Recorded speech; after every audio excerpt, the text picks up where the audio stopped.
كمي تمسيو سمعتنا لو مسنبت 3 مسكرم 2014 ويدما باكو تازر أوروبا 10 تقمتي 2021 يوم.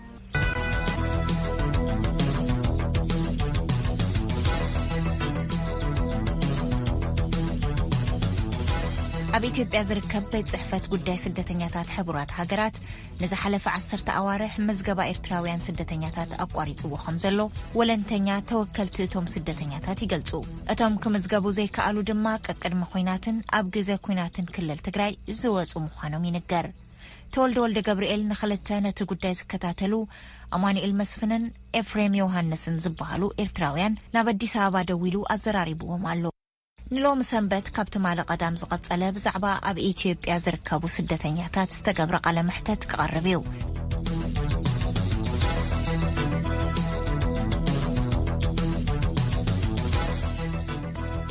ሕራይ ሞ ናብቲ ብዙሕ ሽግራት ንገሊኡ ንምጥቃስ ኣቐድማ ብለትን ክፋ ቢልዮኔር ኣብ ልዕሊ ሕጋዊ ስደተኛታት እውን ዓብ ጸገም ከም ዘሎ ዝንገር ዘሎ ብተደጋጋሚ ብፍላይ ንሕና ንሰምዖ እኳ ካብቲ ዓዲ ንምውፃእ እውን ዝኾነ ናይ ስኮላርሽፕ ትምህርቲ ረኺቦም ድዮም ወይ ናክወፁ ጸገማት ከም ዘሎ ናይ ቪዛ ናይ ምርካብ ጸገማት ከም ዘሎ ይንገር። በቲ ሓደ ኸዓ ንጹር ዘይኮነ ንመን እዩ ዝምልከቶን ዘይምልከቶን ናይ ምዃኑ ኣይፈለጥኩን፣ ግን ብጣዕሚ ካብ ዓቕን ዝኾነ ኣሽሓት ገንዘብ ይሕተቱ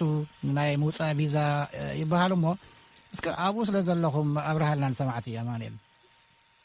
ሕጂ የላቤሎም ከይከውን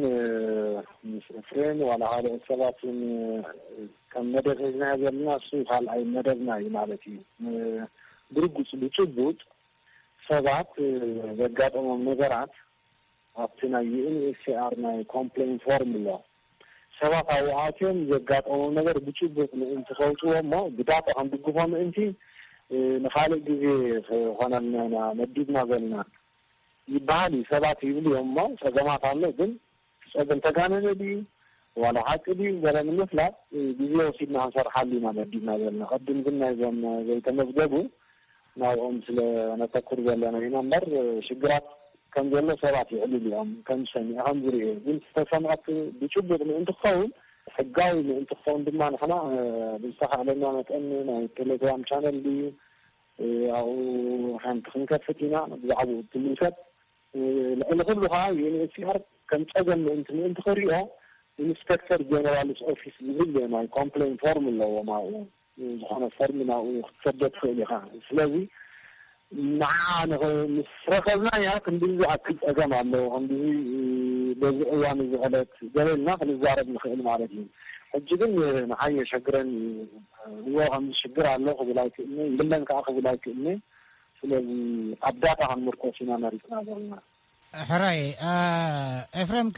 ዮሐንስ ከእንታይ እዩ ርእይቶኻ ኣብዘን ዝበልክወን ኣብ ልዕሊ ሕጋውያን ስደተኛታት ዝወርድ ምክልባት ብፍላይ ቪዛ ምክልካልን እንደገና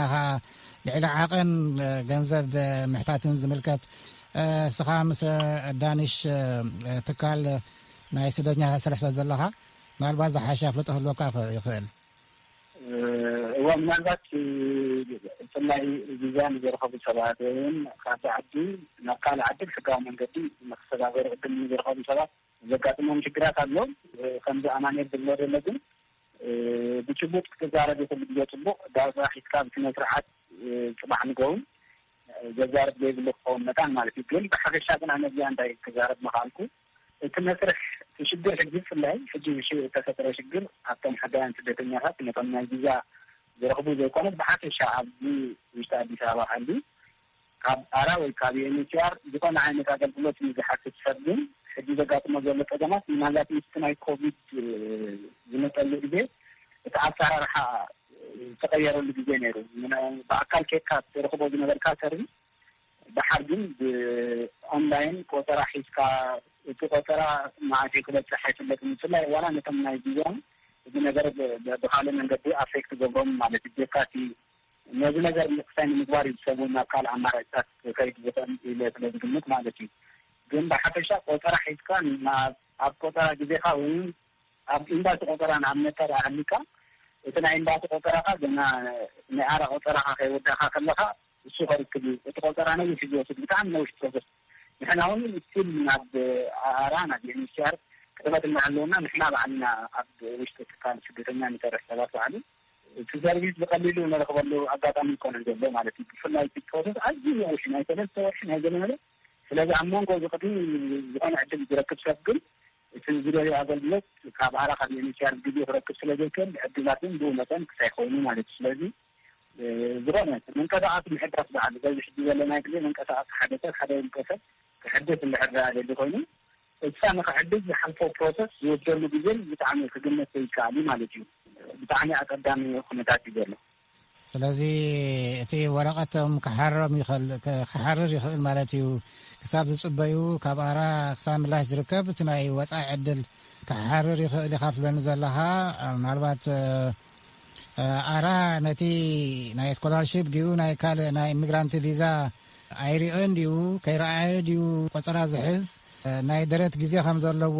ኣይፈልጥን ድዩ ብኡ መሰረት ዘይኮነን እቲ ቆፀራ ወይ ትምላሽ ክህብ ዘለዎ ዝብል ብዙሕ ሕቶታት ክለዓል ይኽእል እዩ ኣራ ሰምዕ ንሕና ሃልዩ ኮይኑ ንሕና እውን ክንድውል ኢና ግን ኣዝዩ ኣገዳሲ ሕቶ እዩ ምናልባት ናብ መወዳእታ ገፅና ክንከይድ ብዙሓት ሰማዕቲ ዘጨንቆም ብፍላይ በቲ ኩነታት ኣብ ክልል ትግራይ ዘጋጠመ ብዙሓት ኤርትራውያን ስደተኛታት ፋሕፋሒሎም ዝኣተውዎ ይፍለጥን ስለዚ ብፍላይ ካብተን ማዓስከራት ዝወፁ ኮኑ ዝሃደሙ ኣብ ከመይ ኩነታት ኣለው ብዛዕባኦም ዳሃዮም ትገብሩ ዶ ብዙሕ ሰብ ብዛዕባኦም ይጭነቕ እዩ መጨረሹ ኣብ ከመይ ኩነታት ኣብ ከመይ መዕለብ ኣለው ትብሉ እንታይ ኣሎ ሓድሽ ነገር ክትሕብርዎ ትኽእሉ ስለ ዘገድስ ኣማኑኤል ኣነ ከም ዝረኣኽቦ እዛ ሓንቲ ካብቲ ኣራ ዝገበሮ ነገር እንታይ ንሳን ምናልባት ኣዎንታዊ ክሪኣ ክእል ዝተፈናቀሉ ተባሂሎም ናይ ሕፅሓት ብሕልፊ ሓድሽ ግዝያዊ ካምፕ ማለት እዩ ናይ ከተማ ካምፕ ተገይሩሎም ወረቐቶም ከለ ክሕድሱ ሪአ ነይረ እዚ ከዓ ሓደ ካብቲ ፅቡቅ ግን ከምቲ ሓንቲ ዝበልካ ኩሉ ሰዓት ማእኸል ክስታይ የለን ሓበሬታ የለን ጽፉፍ ንጹር ሓበሬታ የለን ኣብኡ ክንደይ ሰባት እዮም ተገልጊሎም ኦፍኮርስ ይግልገሉ ነይሮም ብግንያን ኢና ኢቨን ናይ ፖኬት ማኒን ቀውጭ ምእንቲ ናይ ባንኪ ሓሳቦም ሓድሽ የውፅሎም ነይሮም ሳዕጂ ሂቦሞም እንደማይሃቦምን ርግፀኛ ይኹንኩን ግን ኣትሊስት እቲ ወረቐት ምሕዳሶም ናይ 3 ዓመት ናይ ሬፊጂ አይዲ ካርድ ሓዲሶምሎም እዚኣ ካብቲ ዝረኣየ ማለት እዩ ካብቶም ተፈናቀሉ تخالي دين أعلى بخانة على جل كم زبل خاد حجي حدث زخونة نجر بعلنا أرجعنا في الدنيا أنا حاسس لنا داتا يدلنا سوي يدلنا حاجة يجيب لك عزيز لو يجي خمسين يجي لو سبتي بحجة الصراحي هون فيس تيل ما حجنا لنا قال أي مدرخ ما يجي مصدق أنا على دي أمالي الحجي بفلاي ما عيننا بشمال بان زلوا ما قالوا كنا تقلقلهم زلوا زحات سدتين راسي مالبات أبدي خوين كاز زيادة أن أخوون جنسخاتكم قرب أو نابو قرب سلتبلو أن أخوكم من معلقن لي كم يوم هيوتهم دحناتهم سي متاعو دحناتهم معلقن لي سكف ولا أنا كاز أخذ لك إن هالجي مخنياتو نتصرف حضرتها العضوية بالليل زي كازم يرأخوا معيني مالتي መቸም ዝኾነ ትፈልጥዎ ነገር የገድስ እዩ ምክንያቱ ኣብ ማእኸል ውግእ ዘለው ስደተኛታት ድሕነቶም ወላ ናይ ሓደ ሰብ ይኹን ቅድሚ ሕጂ እውን ዩኤንኤችሲአር ዝተቀተሉ ኤርትራውያን ዝተጋፍዑ ከም ዘለው ሓቢሩ ነይሩ እዩ ኮኒንዎ እውን ነይሩ እዩ ግን ቶም ዝበዝሑ ብሂወት ኣለው ዝበሃሉ ኸ ድሕነቶም ኣብ ከመይ ኩነታት ኣሎ ዝብል ሕቶ ኣገዳሲ መስለኒ እሞ እንታይ ክትብል ትኽእል ኤፍሬም أنا في خلابنا كنيات كان كنيات كلاب كم مكان مثلا في سلوى بسماي بقربها مع قدامنا كتقولنا نعكس سدتنا تقال خالد زي سدتنا تبغونه أكيد تجمع كم دلو من عندك أوش أنا عايز معنا في خدتنا في أجمع وكنات خدتي مالتي حنا كله خمسة كله بنتي بعدي مالتي بحث الشاطري خمسة مالتي كم زي أردنا ذيك نحكاون حلت في دوالهم وكل تجي كنا نحكي هم كنا كاتو من بجلد تجي كنا أبوهم جلد نجاراتهم بعالم لك تكالات ناي تدتني كات بينس كتيرهم ክልል ክግለጽ የሚችል ቀድሞ ማለት ነው። ስለዚህ ሁኔታቶም ካብተፈተና አብከተ ከይት ከምዝከል በጀምታ ይብኝና ሕራይም ባርሞ ጋይሽ ካብ አዲስ አበባ ምናልባት አማኑኤል መወዳእታ ናብታ መጀመርታ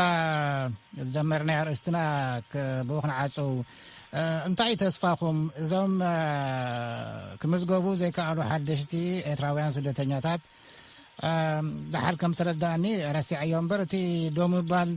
ንኤርትራውያን ጥራይ እምበር ንካልኦት ይምዝግቡ ኣለዉ ዝብል ነገር እውን ስለ ዝሰማዕና ንዑ ተሓሒዝካ እንታይ ተስፋ ኣለኩም ኣብ ዝቕፅል? ካብታ ናይ ፕሮቴክሽን ሓላፊ ዝረኸብና መልሲ ኤርትራውያን ጥራይ እምበር ካልኦት ይቕበሉ ኣለዉ ሕጂ ኣነ እውን ሓቲተ ንምንታይ እዚ ፍሉይ ነገር እዩ ክኸውን ዘይግባእ እዩ ሪጂናል ኦፊስ ይፈልጥ ብዛዕባ ዝጉዳይ ሄድኳርተር ከይፈልጥ ድዩ ኢላ ሓቲካ ነይረ ኣይፈልጥ ነገርናካ ስለዚ ሕጂ ኣነ ፍልጦም ዘለና ማለት እዩ ኣነ እውን ካብ ኩሉ ሰዓት ጠቕሰሎም ሪጂናል ኦፊስ ባዕልና ነፍልጦም ኢና ተፍልጦም ዘይክእልኩም ኢልና ኢና ከነፍልጦም ኢና ኢላ ኣላ ስለዚ መጀመርታ ዓሰርተ ወርሒ መልሲ ዘይነበሮ ኣትሊስት መልሲ ክረክብ ጀሚሩ ክፈልጥ ዘይከኣለ ኣካል እውን ክፈልጥ ከም ዘለዎ ክንፅሕፍ ጀሚርና እታ ሓለፈት ቅድሚ ሕጂ ሓዱሽ ናይ ካንትሪ ሪፕሬዘንታቲቭ ሚስተር ባልደ ዝበሃል ሰብኣይ መፂኡ ኣሎ ንዕኡ ፅሒፋ እውን ጉዳይና ክከታተሎ ከም ዘሎ ክጣበቀሎ ከም ዘሎ ኢሜይል ጌራተለይና ማለት እዩ ስለዚ ኣንፈት ዘለዎ ይመስል ምክንያቱ ፅቡቅ ተስፋ ኣለዎ ይብል ኣነ ምክንያቱ ኣብ ውሽጢ ሰሙን ክትሕብና ተዘይክእልኩም ንሪጂናል ኦፊስ ክንፅሕፍ ኢና ስለልና እውን ኣብ ውሽጢ ሰሙን መሊሶም እና ኤስኣር ስለዚ ንዓይ ፅቡቅ ተስፋ ይረኣየኒ ኣሎ ምክንያቱ ብሕጊ ከዓ ስለንካትዖም ዘለና ሕጊ እናምፃና ኢሜይል እናፅሓፍና ፕሩፍ ኣሎ ፅባሕ ንጎ ጥርዓን ከም ዘእተና ስናትና ይሰድ እናገበርና ስለናይ ዘለና ተስፋ ከም ዘለዎ ይረኣየኒ ልዕሊ ኩሉ ከዓኒ ከምዚ ሕጂ ናትካ ሓገዝ ዝረኸብናዮ ብቪኤ ማለት እዩ በጣዕሚ ነመስግነካ ንዖም ከድኩም ክትዛረብዎም ንፅበይ ብሕልፊ እዚ ኣብቲ ቅጥቂ ኣብቲ ናይ ኤንኤችሲኣርን ናይ ኢትዮጵያ ውዕል ዘሎ ናይ ስደተኛታት ዲስፒት እንድሕር ተረኺቡስ ብኸመይ ተትሖ ወይ ዝኩሉ እዛ ዘላ ፍልይቲ ኩነታት ብኸመይ ትሕዝዎ ኢልካ እውን ንዖም ተተዛርበልና ብጣዕሚ ደስ ይብለኒ ከዚታት ተተወሲኽዎ ካልኦትን ሚድያ ዝሰምዑ ይፅሓፍ ኩሎም ኣለው ናይ ኢንተርናሽናል ሎየርስ ናይ ኤርትራውያን ዘለው ካልኦት ንዑ ዝግደሱ ንሶም ድዕር አንቀሳቂሶም ፅቡቅ እዩ ካልኦት ክልተ ካብቶም ናይ ዩኤንኤችሲአር ዶነርስ ማለት ብትግርኛ ሓገዝ ዝገብሩሎም ገንዘባዊ ሓገዝ ዩኤንኤችሲአር ብደገፍ እዩ ዝኸይድ ስለዚ ካብቲ ክልተ ካብኣቶም እውን ካብቶም ቀንዲ ዝበሃሉን ኢሜይል ፅሒፍ ኣለኹ ተቐቢልና ኣለና ኢሎም ሕጂ ምፍላጥ ከቢልና እዩ ማለት እዩ ሰባት ንዕር ሓጊዞምና ጀሚርና ዘለና ብጣዕሚ ንዓይ ብሩህ እዩ ዝረአኒ ኣብ ሓፂር እዋን ዝመልሲ ክሰምዑ ወፅቡቅ እዩ ካብቲ ምዝገባ ሓሊፍኩም እውን እቲ ቀዲምና ዘልዓልናዮ ወላብቶም ልዕሊ ሕጋውያን ስደተኛታት ዘጋጥም ፀገማት ኣሎ ተኮይኑ እውን ንዑ ምፍላጥ ቀጥዒ ምትሓዝ እውን ኣገዳሲ እዩ እሞ ይቀኒየለይ ኣማኑኤል መስፍን ከምኡ ድማ ኤፍሬም ዮሃንስ ክልቲኹም ካብ ኣዲስ ኣበባ ብዛዕባ ጉዳይ ስደተኛታት ትከታተሉ ፅቡቅ ዕድል ምንኤልኩም ንሕና ብጣዕሚ ነመስግነካ ደርቤ ብጣዕሚ ካብ ልቢ ነመስግነካ ኣሜልና መፍትሄ ክትረክብ ስለ ዝሓገዝኩምና ብጣዕሚ ኢና ነመስግን ካብ ልቢ ነመስግን እሺ ኣነ ነዚ ዕድል ስለዝሃብኩምና ሬድዮ ድምፂ ኣሜሪካ ዝድምፂ ንክስማዕ ዝድምፂ ናይ ኣሕዋትና ሽግር ንክፍታሕ ንስኹምን ፀወቶ ሰሚዕኩም ነዚ ጉዳይና ብሃይ ክትፈልጡ ስለ ዝደወልኩምና ብጣዕሚ ክነመስግን ንደሊ ንክል ሶማች ትብልዎ ዘለኹም ብንፁር ንክስማዕ እምበር ምስገና ደሊና ኣይኮናን ፅቡቅ ዕድል ምንልኩም እንደገና ብሩህ ምሸት ንክልቲኹም ብምኽንያት 6 ጥቅምቲ ዓለም ለኻዊ መዓልቲ ሰረብራላዊ መልመስቲ ንሓፈሻዊ ኩነታት እቲ መልመስቲ ኣብ ኤርትራ ዝምልከት ካብ ኣስመራ ዝተላኸልና ፀብፃብ ኣለና ሰረብራላዊ መልመስቲ ሓደ ካብቶም ጠንቂ ኣእምራዊ ምዕባላውን ስንክልና ኮይኑ ኣብቲ ሰረብረም ዝበሃል ክፋል ሓንጎል ኣብ ግዜ ቁልዕነት ብዘጓንፍ ፀገም ዝፍጠር ኣካላዊ ስንክልና እዩ እዚ ስንክልና እዚ ብዝተፈላለየ ምክንያት ከጓንፍ ይኽእል እዩ ግን ኣብ ግዜ ቁልዕነት ቀንዲ ዝተለለየ ሕፅረት ኦክሲጅን ምስ ዘጓንፎ ሓንጎል ኣብቲ ሰረብረም ዝበሃል ንምንቅስቃስን ንቁፅፃር ሚዛን ኣካላትን ዝቋፃፀር ክፋል ሓንጎልና ኣብኡ ሓደጋ መሰጓነፈ ኣብኡ በሰላ ገብር ሞት ሓንጎል ነዞም ዝተጠቅሱ ክፋላት ዕማማት ናይቲ ሓንጎል ይዕንቅፅ ማለት እዩ ስለዚ እቲ ጉሉሕ ምልክታት ናይ ሰረብራላዊ መድመስቲ ናይ ምንቅስቃስን ናይ ሚዛን ናይ ምቁፅፃር ፀገማትን ይርአብቶም ህፃናት ማለት እዩ እዚ ዝተፈጥረ ፀገም እዚ ግን ኣብ ግዜ ህፃንነት መሰጓነፈ በይና ነታ ፀገም በሰላ ናይቲ ሓንጎል ኣሊኻ ክፍወስ ዝኽእል ኣይኮነን ምስኦም ተፈጢሩ ንዕምሮም ምልእ ክኸይድ ይኽእል ይኹን ዳ እምበር እዚ ዝፈጥሮ ሓልክታት ክፍወስ ኣይክእልኒ ማለት ኣይኮነን ብሰንኪ ከምዚ ኣጓኒፍዎም ኢልና ዝግባእ ክንክንን ሓልዮትን ተዳእ ዘይጌርናሎም ብኡ ቢሉ እቲ ስንክልና እናባእሰ ናብ ሕንዳለን ናብ ከቢድ ኣእምራዊ ስንክልና ከድህብ ይኽእል እዚ ሰረብራላዊ መልመስቲ ንብሎ ብሕክምና ኣቀዲምካ ትከላኸልዎ ትኽእል ኢኻ ሰረብራላዊ መልመስቲ ጠንቅታት ክኾኑ ካብ ዝኽእሉ ሓደ ርክስታት ኣለዉ ዘይግቡእ ሕክምናዊ ረድኤት ኣንካልና ግዜ ሕርሲ ዝተፈላለዩ ምክንያት ከጓንፍ ይኽእል እቶም ቀንዲ ዝተለለዩ ጠንቅታት ኣለሌኻ ኣብነት እቲ ዝግበር ጥኑሳት ብስሩዕ ኣገባብ ክከታተላ ምግባር ነቶም ጠንቅታት ንምጉዳል ማለት እዩ ስለዚ እዚ ሓደ ካብቶም ክንከላኸሎ ንኽእል እዩ ኣቀዲምካ ነቶም ሳዕብን ጠንቂ ክኾኑ ዝኽእሉ ኣለሌኻ ተናብ ናይ ወሊድ ዕድመ ዝርከባ ደቂ ኣንስትዮ ናብኡ ንኸይቃልዓ ዝግበር ዘሎ ንጥፈታት ኩሉ ነዝን ካልእን ንምክልኻል ማለት እዩ ካብዛ ሓሊፉ ደቂ ኣንስትዮ ምስ ረኽሰን ከለዋ ሕክምና ክኸዳና ክኣላ ከለዋ ኣብ ገዛ እንተደኣ ሓሳ ኣለዋ ኮይነን ኣብ ዕሸላት ዘጓንፍ ቅድሚ ወሊድ ድሕሪ ወሊድ ዘጓንፍ ፀገማት ናብ ስንክልና ከምርሕ ይኽእል እዩ ስለዚ ነዚኦም ዝተለለዩ ፀገማት ንምእላይ ድማ እቲ ሕክምናዊ ኣገልግሎታት ትሰርሕ ነዚ ኣገልግሎታት ዝኽጥቀም ዘይምኽኣል ድማ ፀገማት ከምፅእ ይኽእል እዩ ማሕበር ኣእምራውን ምዕባላውን ስንክልና ኤርትራ እንታይ ንጥፈታት እዩ ዘካየድ መጀመርያ ሃገራዊ ማሕበር ኣእምራውን ምዕባላውን ስንኩላን ብስድራ ቤታት ዝቆመ እዩ ማለት እቶም ስንኩላን ባዕሎም መሰሎም ክረጋግፁ ምዝ ዘለዎም ኣእምራዊ ድኻማት መሰሎም ክረጋግፁ ስለዘይክእሉ ብወለዶምን ኣለይቶምን ዝቆመ ማሕበር ኮይኑ ናይ ህዝቢ ማሕበር እዩ እንታይ እዩ ዝገብር እቲ ማሕበር ምርግጋፅ መሰላት ንምብራኽ ዓይነታዊ ናብራ ስንኩላን ኣለይቶምን ንምምሕያሽ ዝቆመ ማሕበር እዩ ብዓብይ ዝገብሮ ግን እንወለዲ ኣብ ተዓላልያ ውሉዶም ዝሓሸ ፍልጠት ሒዞም ከመይ ገይሮም ይኣልይዎም ንኽገብር ናይ ትምህርቲ ጎስጓስ ስልጠናታት የካይድ መሰረታዊ ክእለትን ፍልጠትን ዓጢቆም ንውሉዶም ከመይ ገይሮም ከም ዝኣልይዎ ኣፍረይቲ ከም ምዃኖም ንክፈልጡ ይገብር ኣኼባታት ጎስጓሳት እናገበረ መምሃሪ ፅሑፋት እውን የዳልዩ ኣብዚ ቀረባ እዋን ከኣኒ ሓጋዝ መምርሒ ልምምድ ክእለት ምስ ኣእምራዊ ምዕባላውን ስንክልና ዝነብሩ ቆልዑ ዝብል መምርሒ መፅሓፍ ኣብ 8 ክእለታት ዘተኮረ ሓቲሙ ክዝርግሕ ማለት ኢና ኣባላት እዚታት ኣብተን መሰረታውያን ክእለታት ከመይ ገይሮም ደቆም ከዓልዩ ከም ዘለዎም ዝሕብር መፅሓፍ እዩ ካብ ናይ ብዙሓት ናይ ምዕራባውያን ሃገራትን ካልኦት ሃገራትን ምርኩስ ብምግባር ናብ ናይ ሃገርና ርዒሙ ዝተሰርሐ ተግባር እዩ ስለዚ ወለዲ ነዚ መምርሒ ዝተጠቂሞም ከዓ ጾር ውላዶም ከቃልሉን ጾሮም ከቃልሉን ዝሕግዝ እተን መሰረታውያን ክእለታት እንታየን እቲ መምርሒ ሓፈሻዊ መምርሒ ኣብ ነፍሲ ወከፍ ንጥቀመሉ ኣብ ክእለት ኣመጋግባ ዘተኮረ ኣብ ክእለት ምንቅስቃስን ቁኑዕ ቁመና ኣካላትን ዘተኮረ ኣብ ክእለት ኣለባብሳ ክዳን ዘተኮረ ኣብ ክእለት ክንክን ፅሬት ዘተኮረ ኣብ ኣጠቃቅማ ዓይኒ ምድሪ ኣብ ስነ ስርዓት ኣብ ፀወታ ኣብ ድሕነት ዘተኮረ ነዚኦም ከመይ ገይሮም ደቆም መሰረታዊ ክእለታት ጥሬም ከኣልይዎም ከም ዝኽእሉ ዝሕግዝ ቅድሚ ሕጂ እውን ከምኡ ዓይነት ተመሳሳሊ መፅሓፍ ኣውፅኡ ስልጠና እናሃበ ንወለዲ ዝርግሕ ነይሩ መሰረቱ እንታይ እዩ መሰረታዊ ክእለት ነቶም ዋላ ዝኸበደ ስንክልና ዘለዎ መሰረታዊ ክእለት ባዕሎም ክዳኖም ክለብሱን ሽንቶም ክፀርጉን ክሳብ ዝኽእሉ እንተደኣ ጌርካ ዓብ ዓወት ስለዝኾነ ኣብዚ ኣተኪርካ ይስራሕ ኣሎ ማለት እዩ ራህ መንእሰይ ያዕቆብ ናይ ሰረብራል መልመስቲ ፍሉይ ዝገብሮ ካብቶም ካልኦት ዓይነት ናይ ኣእምራዊ ምዕባላዊ ስንክልና እንታይ እዩ ሰረብራላዊ መልመስቲ ኣብ እዋን ቁልዕነት ዝኽሰት ካብ ምስናፍ ሓደ መሓውር ክሳብ ልምሰት ክኸትል ዝኽእል ብቆንዱ ኣካላዊ ስንክልና እዩ ማለት እዩ ሓደ ካብ ዓበይቲ ጠንቅታት ኣእምራዊ ምዕባላዊ ስንክልና እዩ ምዝ ስንክልና ዝነብሩ ክልተ ስልሲ ሓደ ወይ ክልተ መሓውሮም ተጸልዎ እዮም ማለት እዩ ንኩሉ ናይ ምንቅስቃስ ክእለቶም ድማ በኣሉታ ጸልዎ እንታይ ማለት እዩ እሱ ናይ ምብላዕ ምልባስ ምጽሓፍ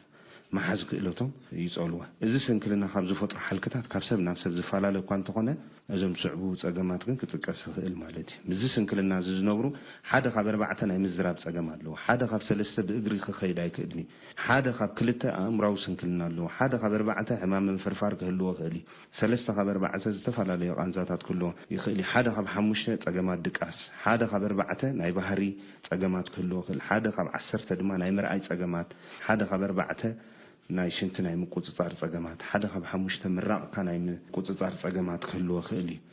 ሓደ ካብ 500 ዝውለዱ ቆልዑ ድማ እዚ ስንክልና እዚ ናይ ምጉናፍ ዕድል ተኽእለለዎም ማለት እዩ 500 ዝተወለዱ ቆልዑ ሓደ ነዚ ስንክልና እዚ ከም ዝንሪኦ ዘለና ኸን ኩሉ ዳርጋ ይጸም ልዕሊ ፍርቂ ምዝ ስንክልና ዝነብሩ ድማ ግዜኦም ከይኣኸለ ዝተወልዱ ህፃናት ክኾኑ ይኽእሉ ማለት እዩ ስለዚ ምናልባሽ እዚኦም ስንኩላን እዚኣቶም በዚ ዘለዎም ተደራራቢ ጸገማት ምስቲ ናይ ወለዲ ዘሎ ፍርሕን ራዕድን ኣመለኻኽታን ንኽወፁ ዝተባብዑ ይኮነን ብእግሩ ሰንደልደል ኢሉ ዝኸይድ እሞ መሊሱ ሕማም ምፍርፋር ዘለዎ እሞ መሊሱ ናይ ምዝራብ ጸገም ናይ ምርኣይ ጸገም ዘለዎ ጀበብ እናበለና ለዘየ ዝኸይድ እንተደኣ ኮይኑ ክብደቱ ቀሊል ኣይኮነን ማለት እዩ ስለዚ እዚ ስንክልና እዚ ከምዛ ዓይነት ጸገማት ስለ ዘለዎ እንታይ የድሊ ዓይነታውን ዝተዋለደ ስርዓተ ትምህርቲ ክህሉ ድሊ ቁልጡፍን ዝተማለአ ዓይነታዊ ኣገልግሎት ጥዕና ክህሉ ድሊ ድኽነት ንምግልጋል ኣብ ደቂ ኣንስትዮ ዘተኮረ መደባት የድሊ ኣካላት መንግስቲ ምዝ ስንክልናን ዝነብሩ ዝኣልያ ስድራ ቤታት ከዓ ዘለዎም ፍርሕን ጸገማት ታሰብ ሂሎም ዝያዳ ድርብ ዕያር ክጥምታ የድሊ ወለድን ኣለይትን ድማ ንኩሉ ዓይነት ድሕረት ኣብ ምቅናስ ኣብ ማሕበር ተጠርኒፎም ብስምረት ሓቢሮም ከዓዩ የድሊ ዝኾነ ጉዱስ ኣብ ውሽጢ ሃገር ይሃሉ ኣብ ደገ ይሃሉ ከዓ ብዙኽእሎ ብንዋት ብጉልበት ብማል ካልእን ንዝደኸም ወገናቱም ምሕጋዝ ክቃለስ ክግበር ይከኣል ማለት እዩ ብሩህ መጻኢ ምስ ሲፒን ዝነብሩ በዚ ዕለት እዚ ኩሎም ምስ ኣምራው ምዕባለውን ስንክልናን ዝነብሩ ወገናት ድማ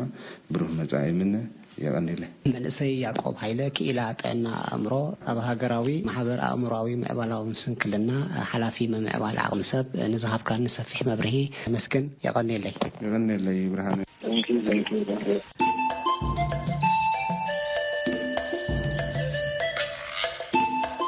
እቲ ነዊሕ ትጽቢት ዝግበረሉ ኮሚቴ ኣካዳሚ ሽወደን ውጽኢት ሕርያኡ ብሓሙስ ከፍልጥ ከሎ ኣብቲ ዝለዓለ ስነ ጽሑፍ ሽልማት ነተወላዲ ደሴት ዛንዚባር ሃገረ ታንዛንያ ዓብደራዛቅ ጉርነ ሂብዎሎም ዛጊድ 10 ልቢ ወለዳውያን መጻሕፍትን ካልኦት ሓያለ ስነ ጽሑፋዊ ስራሓትን ዘበርከተ ጉርነ ብኣገላልጻ ኮሚቴ ኖቤል ስነ ጽሑፍ ንስለቲ ዘይወላውልን ሰንጣቕን ብርዑ ኣብ ምስልናድ ውጽኢት መግዛእትን ጉዕዞ ስደትን እዩ ንሽልማት በቂዑ ኢሎም ዓብደራዛቅ ጉርነ ምስ ሕሉፍን ቅድመ መግዛእትን ኣፍሪቃ ዝተኣስረ ደኣ ኣይኹን እምበር ስነ ጽሑፋዊ ስራሓቱ ግን ንማሕለኻታ ስደትን ዳግም ምጥያስ ህይወት ስደተኛታትን ብጽቡቕ ዝውክሉ እዮም ይብል እቲ መማይ ኮሚቴ ኣብ 1948 ኣብ ደሴት ዛንዚባር ዝተወልደ ጉርነ ቀዳማይ ቋንቋኡ ስነ ጽሑፍ ጀመረሉን ስዋሂሊ ደኣ ይኹን እምበር ኣብ መወዳእታ 1960ታት ናብ ዓዲ እንግሊዝ ድሕሪ ምስዳዱ ብእንግሊዝኛ መጽሓፍ እውን ቀጺሉ እዩ እቲ ዓመታዊ ነዊሕ ትጽቢት ዝግበረሉን ኣብ ስነ ጽሑፍ ዝለዓለ ክብሪ ዝወሃቦን ሽልማት ኖቤል ተደጋጋሚ ግዜ ንትጽቢት ሓያሎ ተኸታተልቲ ብሕልፊ እኳ ካብ ኣፍሪቃን ካልኦት ምምዕባል ዝርከባን ክሰብር ጸኒሑ እዩ እዚ ዓብዪ ሽልማት ንኣፍሪቃዊ ክወሃብ ሎሚ ንሓሙሻይ እዋን እዩ ቀዳማይ ኣፍሪቃዊ ተሸላሚ እዚ ዓብዪ ሽልማት ኣብ 1986 ዝተቐበለ ናይጀርያዊ ወሌ ሸወንካ ክኸውን ከሎ ግብፃዊ ነጅብ መሕፉዝ ድማ ኣብ 1988 ተዓዊቱ እዩ ቀፂሎም ካብ ኣፍሪቃ ነዚ ሽልማት ዝበቕዑ ደቡብ ኣፍሪቃውያን ጸሓፊት ኣብ 1991 ናዲን ጎርዲሜ ከምኡውን ኣብ 2003 ዝተሸለመ ጄኤም ኮትዚ እዮም ኣብ 1901 ዝጀመረ ሽልማት ስነ ጽሑፍ ኖቤል ብተደጋጋሚ ንጸዓዱ ጸሓፍቲ ብምቕዳሙ ኣደዳ ነቐፌታ ክኸውን ጸኒሑ እዩ ካብ ኣፍሪቃ ነዚ ውድድር ክዕወትሉ ትጽቢት ዝግበር ኬንያዊ ንጎጊዋ ቲያኑጎን ሶማልያዊ ንሮዲን ፈራሕን ሕጂ እውን ነዚ ሽልማት ብምስሓቶም ንትጽቢት ሓያሎ ኣፍሪቃውያን ጎሲዩ ደኣ ይጽናሕ እምበር ሕጂ ዓብደራዛቅ ጎርነ ምዕዋቱ ግን ደበስ ኮይኑዎ ኣሎ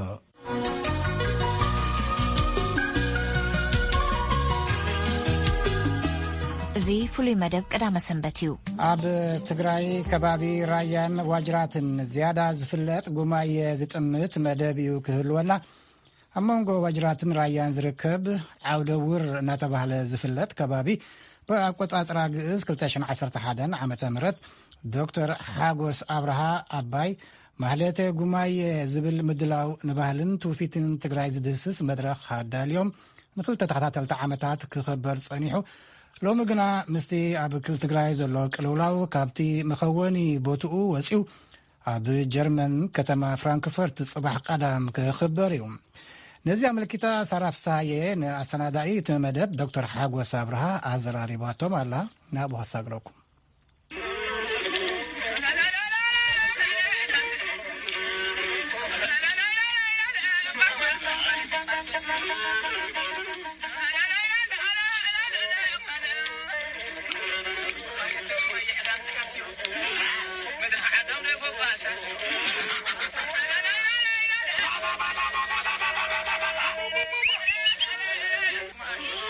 ማህሌተ ጉማየ እንታይ እዩ? እንታይ ማለት ከ እዩ? ማህሌተ ጉማየ ማለት ማህሌት ማለት ካብ ሓለ ዝብል ወይ ድማ ድምፂ ቃነ ኣዜመ ዘመረ ወይ ደረፈ ክኾን ይኽእል ዝብል ናይ ግእዝ ቃል ዝመፀ እዩ። ጉማየ ድማ ካብ ጉማ ዝብል ናይ ግእዝ ቃል ወይ ናይ ዕብራይስጥ እውን ቃል ዝመፀ እዩ። ትርጉሙ ድማ ጥዑም ዜማ ማለት እዩ። ስለዚ ማህሌተ ጉማየ ማለት ጥዑም ዜማ ዝክወነሉ ዓውዲ ማለት እዩ። ዓውዲ ጥዑም ዜማ ማለት እዩ ማህሌተ ጉማየ። ስለዚ ሓፈሻዊ ብዛዕባ ጉማየ ባህልታቱ ዝገልጽ ክንዋነ ናይ ሓደ ስነ ትውፊት ወይ ፎክሎር ክንዋነ እዩ። ስለዚ ማህሌተ ጉማየ ዝብል መድብል መጽሓፍ ኣለኒ። ስለዚ ካብቲ ናይቲ መድብል መጽሓፍ ስም ተወሰደይቲ መርሃ ግብሪ ማለት እዩ። ቅድሚ ሕዚ ንክልተ ዓመታት ብተኸታተሊ ይመስለኒ ኣብ ከባቢ ራያ ነዚ በዓል ኣመልኪትኩም ምድላዋት ኣዳሊኹም ምንባርኩም ይዝክር። እስኪ ብዛዕባቶም ምድላዋት እንታይ ይመስሉ ነይሮም? እዚ ማህሌተ ጉማየ ኣብ 2011 ነሓሴ 25 2011 ዓመተ ምህረት ግእዝ ኣብ ዓውደውር ማእኸል ራያን ወጀራት 10 እዩ ተመስሪቱ። ስለዚ ናይ ተመጀመርታ በዓል 2011 ዓመተ ምህረት ተኻይዱ ማለት እዩ። ተኻላይ ዓመታዊ ጉዕዞ ወይ ዓመታዊ በዓል ንብሎ ድማ ኣብ 2012 ተኻይዱ። ስለዚ ቀዳማይን ካልኣይን ኣብ ዓውደውር ማእኸል ወጀራትን ራያን ተኻይዱ። ስለዚ ኣብኡ ታይታዮም ተገይሮም ነይሮም ተፈላለዩ ዛንታታት ጓስነት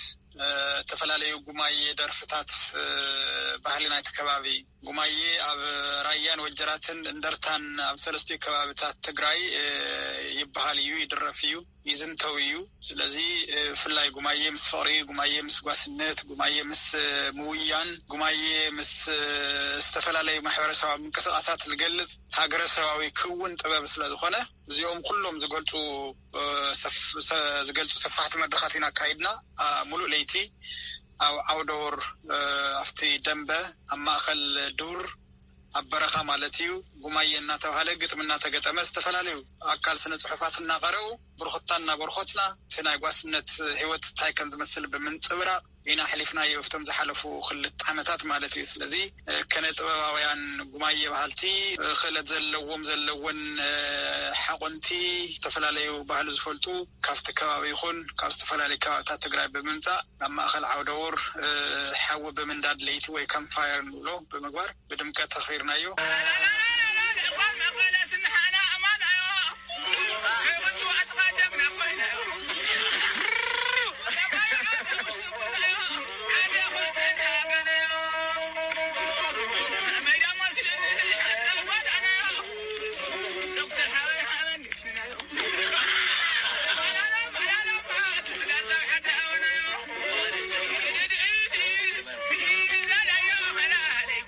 ሳልሳይ ዓመታዊ ጉዕዞ ዓለም ለኸ ማህሌተ ጉማየ ድማ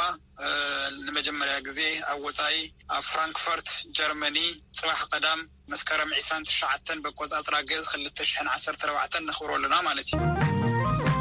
ብሩኽ ምሸት ክኾነልኩም ንምና